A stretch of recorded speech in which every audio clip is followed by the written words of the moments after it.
வணக்கம். செல்வகுமாரின் மாலை வானிலை ஆய்வறிக்கை. அதிகாரப்பூர்வ வானிலை அறிக்கைக்கு இந்திய வானிலை ஆராய்ச்சித்துறை அறிக்கையை பார்க்கவும்.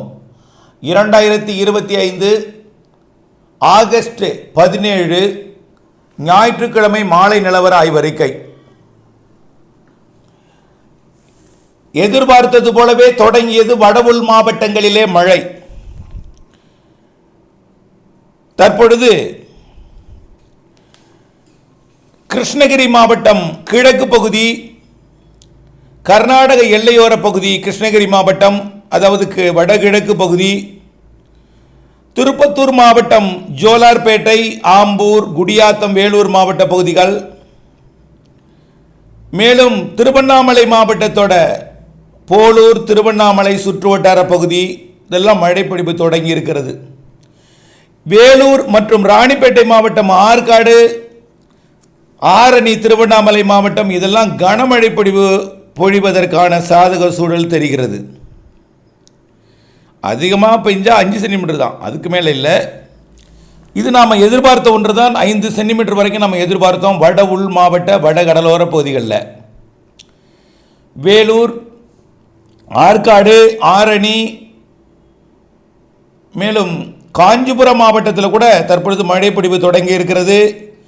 திருக்கோவிலூர், கள்ளக்குறிச்சி, விழுப்புரம் மாவட்டத்தில் திருக்கோவிலூர், செஞ்சி மற்றும் வந்தவாசி பகுதி, காஞ்சிபுரம் மாவட்டத்தோட காஞ்சிபுரம் உள்ளிட்ட பகுதிகள், உத்தரமேரூர் போன்ற பகுதிகளுக்கும் மழைப்பொழிவு தொடங்கி இருக்கிறது.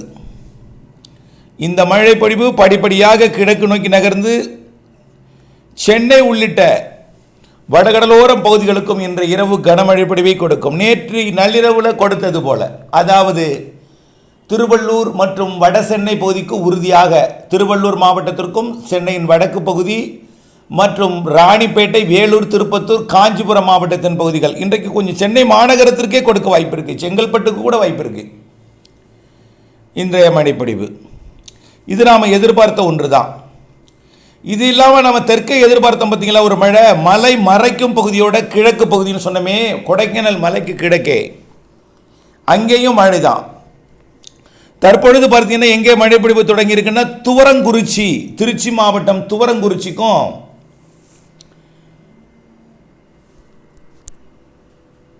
அதாவது திருச்சி மாவட்டம் துவரங்குறிச்சிக்கும் புதுக்கோட்டை மாவட்டம் பொன்னமராவதிக்கும் இடையே பாலக்குறிச்சி என்ற பகுதியில் மழை நம்ம எதிர்பார்த்த பார்த்தீங்களா, ஓரிரு இடங்களில் அந்த இடம். அது இந்த மழைப்பொழிவு இன்னும் கொஞ்சம் தீவிரமடைஞ்சு கிழக்கு நோக்கி நகரலாம் நாம் எதிர்பார்த்திருக்கிறோம். எங்கெல்லாம் போக்குன்னு பார்த்தீங்கன்னா, சிவகங்கை, புதுக்கோட்டை மாவட்ட எல்லை பகுதிக்கு அந்த மழைப்பொழிவு செல்லலாம், உருவாகலாம். இங்கே தெற்கே கூட பெருசாக இருக்காது. வரக்கூடிய மணி நேரங்கள் மழைப்பொழிவுன்னா வட உள் மாவட்ட பகுதிகளுக்கு தான். சேலம் மாவட்டத்தோட ஆத்தூர் பகுதிகளுக்கும் மழைப்பொழிவு உறுதியாக தெரியுது, கல்வராயன் மலைப்பகுதியிலையும். அடுத்தபடியாக பார்த்தீங்கன்னா, சேலம் மாவட்டத்தோட எடப்பாடி மற்றும் தாரமங்கலத்திற்கு இடையேயும் மழை வாய்ப்பு தெரிகிறது. எடப்பாடி, தாரமங்கலம் இடைப்பட்ட பகுதி சேலம் மாவட்டம். இதெல்லாம் கூட பெரிதாக மழை கொடுக்காது, தூறல் சாரல் லேசாக பெய்திரும். ஆனால் இன்றைய மழைப்பொழிவு கனமழை பொழிவாக திருவண்ணாமலை, வேலூர், ராணிப்பேட்டை மற்றும் காஞ்சிபுரம் மாவட்டத்திற்கும் நள்ளிரவிலே வட சென்னை, சென்னைக்கு வாய்ப்புண்டு, வட சென்னை மற்றும் திருவள்ளூருக்கு கனமழை காத்திருக்கிறது. அடுத்தபடியாக வங்கக்கடலிலே உருவாகி இருக்கக்கூடிய அந்த காற்றழுத்த தாழ்வு பகுதி உருவாகிவிட்டது. இந்த காற்றழுத்த தாழ்வு பகுதி சற்று வடக்கு நோக்கி நகர்ந்து ஒடிசா கடலோரத்தில் தீவிர தாழ்வு பகுதியாகி உடனடியாக காற்றழுத்த தாழ்வு மண்டலம் வரைக்கும் தீவிரமடையும் என்று எதிர்பார்க்கப்படுகிறது. நாளை தீவிர தாழ்வு பகுதி 19ஆம் தேதி மண்டலமாகி நாளைய மறுநாள் செவ்வாய்க்கிழமை அது ஒடிசா கடலோரத்தை கடக்க இருக்கிறது. இந்த தாழ்வு பகுதி வடக்கு நோக்கி நகரப்போகிற காரணத்தினாலே கொஞ்சம் மழையின் தீவிரம் குறையும். எங்கே? கேரளாவிலையும் தமிழ்நாட்டிலையும். இன்றைக்கு கொஞ்சம் கேரளாவில் மழை இருக்கும். நேற்றைக்கே 8 சென்டிமீட்டர் மழை பொழிந்திருக்கிறது வால்பாறையில். இன்றைக்கு ஒரு 5 சென்டிமீட்டர் நம்ம காலை அறிக்கையில் எதிர்பார்த்திருக்கிறோம்.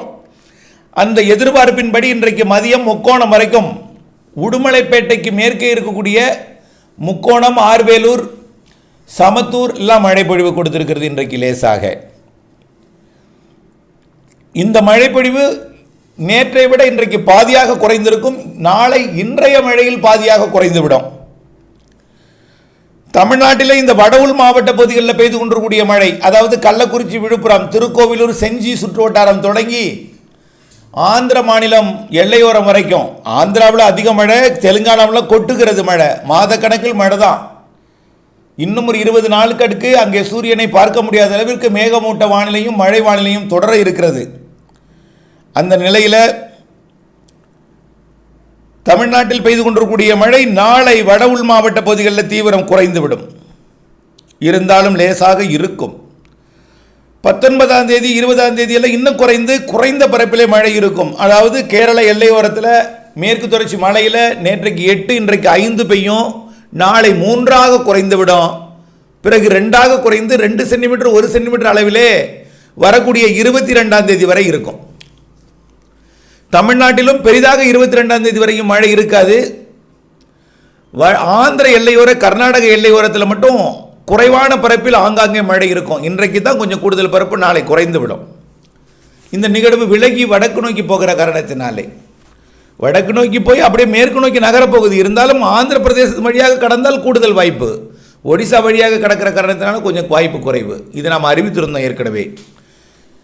22ஆம் தேதி வரைக்கும் இப்படி நிகழ்வு. 23ஆம் தேதி இன்னொரு நிகழ்வு வருது. அது மேற்கு வங்கம் வழியாக தான் போக போகுது. வடக்கு ஒடிசா மேற்கு வங்கம் வழியாக, அது தென்சின கடற்பகுதியிலிருந்து வரக்கூடிய நிகழ்வு.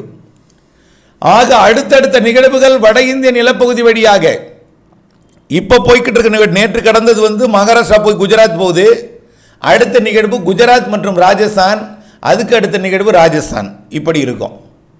ஆக 3 நிகழ்வுகள் இந்த மாத இறுதியில். இதில் 3ஆவதாக வரக்கூடிய 22ஆம் தேதியிலிருந்து மாத இறுதி வரக்கூடிய நிகழ்வு தமிழ்நாட்டிற்கு வெப்பசலன மழைப்பிடிப்பை ஏற்படுத்தும். எப்படின்னா, கேரள வழியாக நுழையக்கூடிய காற்று மிக குறைந்துவிடும். இதனால் வெயில் கொஞ்சம் அதிகரிக்கும்.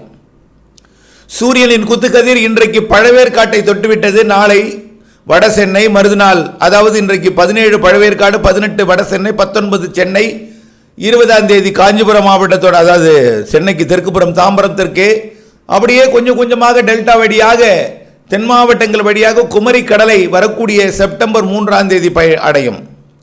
இதன் காரணமாக சூரியன் குத்துக்கதிர் இந்த மாத இறுதியில் தமிழ்நாட்டிலே வலுவாக இருக்கும். குத்துக்கதிர் கொஞ்சம் வெப்பத்தை அதிகரிக்கும்.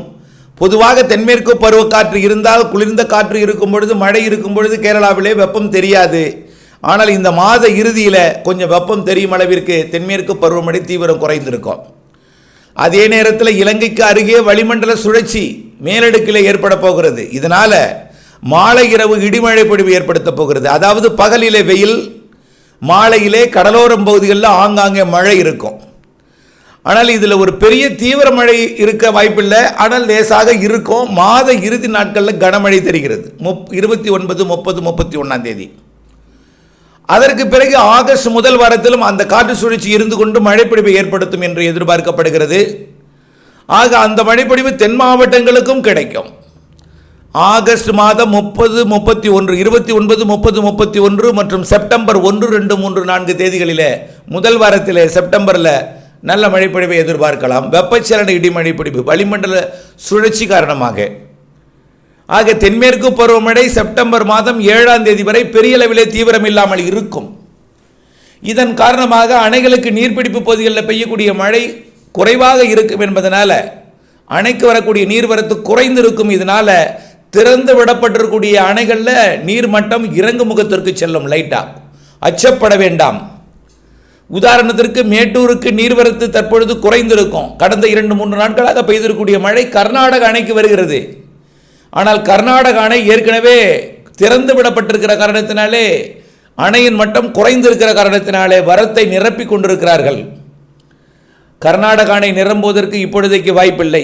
என்ன, திறந்து விடப்பட்டிருக்கக்கூடிய உபரி நீர், குறைக்கப்பட்ட நீர் நிரப்பி கொண்டிருக்கிற காரணத்தினாலே உடனடியாக கர்நாடக அணையிலிருந்து நீர் திறந்து விடும் அளவிற்கு காவிரி நீர்பிடிப்பு பகுதிகளில் இப்பொழுதைக்கு மழை இல்லை. இருந்தாலும் செப்டம்பர் மாதம் 8ஆம் தேதியிலிருந்து தீவிரமடையக்கூடிய தென்மேற்கு பருவமழையினால் அணைகளை நிரப்பும்.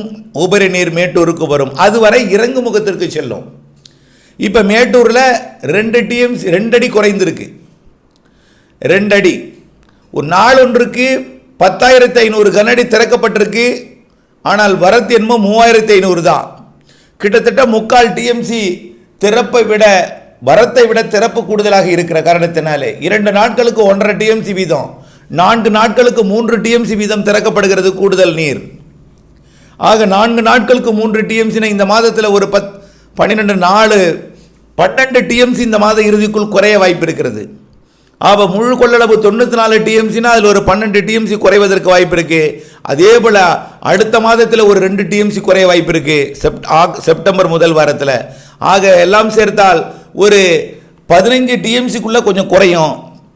ஆக 70 டிஎம்சி ஆகிவிடும். அது 80 டிஎம்சி ஆகிவிடும், மன்னிக்கவும் 80 டிஎம்சியாக இறங்கு முகத்துக்கு போயிடும். 80 டிஎம்சி என்பது மிகப்பெரிய இறங்கு முகம் அல்ல, கவலைப்பட வேண்டாம். 100 அடிக்கு கீழே வந்துடாது. அதற்குள் அடுத்த மழை பொழிவை ஏற்படுத்தி அணையை நிரப்பும். கண்டிப்பாக செப்டம்பர் 8க்கு மேல் அக்டோபர் 14 வரை நல்ல மழைப்பொழிவு காத்திருக்கு தென்மேற்கு பருவமழை. தமிழ்நாட்டின் வளிமண்டலத்திலும் காற்று சுழற்சி ஏற்பட்டு தமிழ்நாட்டிற்கும் மழைப்பொழிவை கொடுக்க இருக்கிறது செப்டம்பர் 8க்கு மேல். தென் மாநிலங்களுக்கே நல்ல மழை இருக்கு. ஆந்திர பிரதேசம் கடக்கக்கூடிய நிகழ்வு 2 இருக்கிறது.